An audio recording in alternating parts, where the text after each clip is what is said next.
হরে Krishna. Radharani YouTube ধর্মকথা চ্যানেলের পক্ষ থেকে আমি পুতুল রানী দাসী আপনাকে যে নিত্য ভাগবত কথা শ্রবণ করাই, পরিধাম মাহাত্ম্য কদিন শ্রবণ করাচ্ছি, তার পরবর্তী অংশ শ্রবণ করাচ্ছি।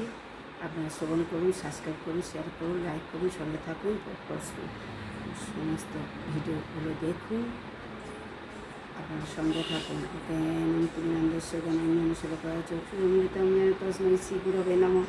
মুখং করতে বাচলং পঙ্গুলঙ্গায়তে গিরিযৎকৃপাতমহং বন্দে শ্রীগুরুদীনতারিণীম। বাঞ্ছা কল্পতরুভ্যশ্চ কৃপা সিন্ধুভ্যেব চ পতিতানাং পাবনেভ্যো বৈষ্ণবেভ্যো নমো নমঃ।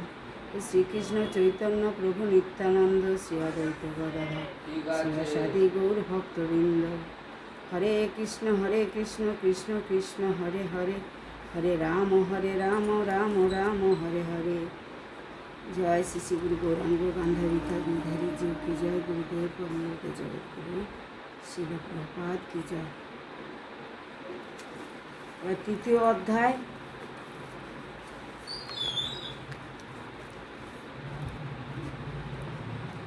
নারায়ণ নমস্কৃত্যং নরস্যৈব নরোত্তমং দেবীং সরস্বতী ব্যাসং তৎ জয়মুদীরয়েৎ। সনকাদি ঋষিগণ কহিলেন, হে সুত, ওই বাক্য শ্রবণের পরে রাজা ইন্দ্রদ্যুম্ন কি করিয়াছিলেন তাহা আমাদের নিকটে আপনি বলুন। সনকাদির নিকট এইরূপ শুনিয়া সুত কহিলেন, হে সনক, পুনরায় সে সময় তথায় ঘণ্টাধ্বনি শোনা গেল। সেই মধুর শব্দ শুনিয়া রাজা নারদকে জিজ্ঞাসা করলেন, হে ঋষি, এই পবিত্র একাগ্র বন কিসে নির্মিত হইয়াছে এবং এই শব্দ কোথা হইতে আসিতেছে? নারদ কহিলেন, কোনো সময় কাশীপতি শিব দর্শনার্থে আসিয়াছিলেন। তিনি যখন দর্শন করিয়া ফিরিয়া যান, সেই সময় এই বনে ধ্যানমগ্ন হইয়া পড়েন। তিনি ধ্যানমগ্ন হওয়াতে মহাত্মা নীলমাধব অত্যন্ত সন্তুষ্ট হইয়া শিবের নিকট আসিলেন এবং বলিলেন, আপনি কি জন্য তপস্যা করিতেছেন? আমি সন্তুষ্ট হইয়াছি, আপনার আকাঙ্ক্ষা কি আমাকে তাহা বলুন।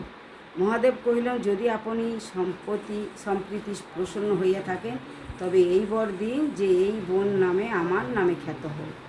তখন জগন্নাথ সন্তোষের সহিত এব মস্ত বলিয়া চলিয়া গেলেন। তদ্বদি সেই বনেতে কোটিলিঙ্গেশ্বর মহাদেব সর্বদা স্থিত আছেন এবং সেই অবধি এই ভূস্থান বনেশ্বর নামে প্রসিদ্ধ। হে রাজন, আপনারা দর্শনার্থ চলুন। শ্রী শ্রুত কহিলেন যে এই প্রকার নারদের কথা শুনিয়া সেই স্থানীতে বিন্দু হ্রদ নামে সরোবর আছে, তাহাতে স্নান করিয়া শিবের দর্শন ও পূজা করিয়া মহানন্দে তথা রাত্রি যাপন করত। প্রাতকালে নিদ্রক্রিয়া সম্পাদন করিয়া দেখিয়া রাজা সসেনা বিশ্রাম করিলেন। সুত সনককে কহিলেন, নারদ পুনশ্চ বিশ্বেশ্বর হইতে কপতেশ্বর মাহাত্ম্য পর্যন্ত রাজার নিকট বলিলেন। তিনি কহিলেন, হে রাজন, বসুদেবের ঘরে দেবকী নন্দন শ্রীকৃষ্ণ পৃথিবী ভার লাঘব করিবার জন্য জন্মগ্রহণ করেন। সেই কৃষ্ণ এক সময় পাণ্ডুপতি অর্জুনকে প্রভৃতি লইয়া তীর্থরাজের জলে স্নান করিয়া নীলাচলপতি কেশবকে প্রণাম করত। সেই অগ্রসর হইলে অমনি এই কন্দর দৃষ্টিগোচর হইল।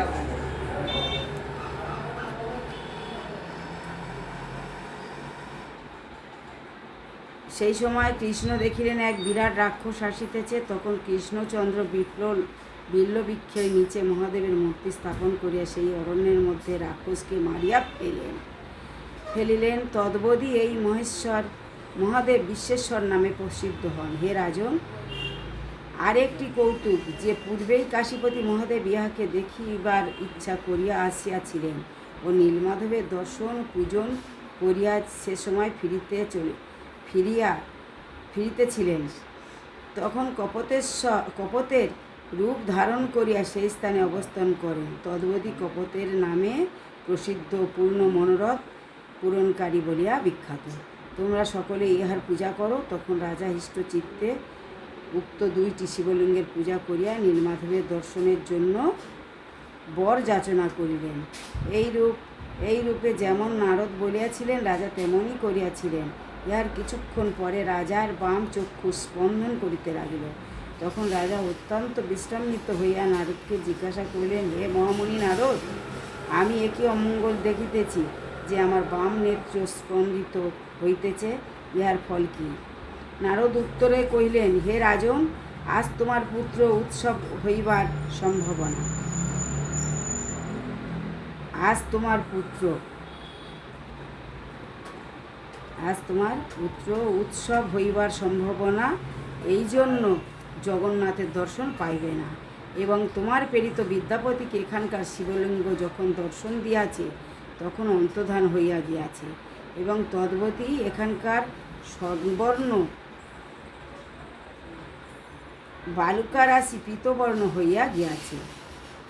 স্বর্ণবর্ণ বালুকারাশি পীতবর্ণ হইয়া গিয়াছে। নারদের নিকট একথা শোনা মাত্র বজ্র পীড়িতের ন্যায় রাজা ভূমিতলে পড়িয়া গেলেন। রাজাকে পড়িয়া যাইতে দেখিয়া সমস্ত লোক হাহাকার করিয়া উঠিল। তখন দেবশ্রী নারদ সৈন্য পরিজন রাজাকে শোকাকুল অবলোকন করিয়া অশেষ প্রকার উপদেশ দ্বারা বুঝাইলেন, এবং তদ্দ্বারা জ্ঞান হারাইয়াছিলেন। অতিশয় শোকার্থ রাজা কিছু বিলম্বে সংজ্ঞা লাভ করিলেন ও নারদের পাদপদ্মে মস্তক রাখিয়া বলিলেন, হে পরমহর্ষি, আমার কোনো জন্মান্তরের পাপ আজ উদয় হইয়াছে। ইহা হইতে উদ্ধারের পন্থা আমাকে বলুন, নচেত আমাকে আজ্ঞা দিন যে আমি পুত্র পরিবার পূজাগণ সহিত সসৈন্য নিজ দেশে প্রত্যাবর্তন করি।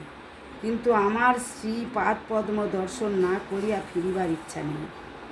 আমার মতো হতভাগাকে দর্শন দিতে ভগবান অনিচ্ছুক হইয়া অন্তর্ধান হইলেন। আমি এই শরীর এইখানে পরিত্যাগ করিব। এই পর্যন্ত বলিয়া পুনরায় অচেতন হইয়া পড়িলেন। হরে কৃষ্ণ, দণ্ডবত। পরবর্তী ভিডিওতে আবার শ্রবণ করাবো। হরিধাম মাহাত্ম্য এখানে রাখলাম। আপনারা শ্রবণ করুন, সাবস্ক্রাইব করুন, শেয়ার করুন, লাইক করুন। হরে কৃষ্ণ।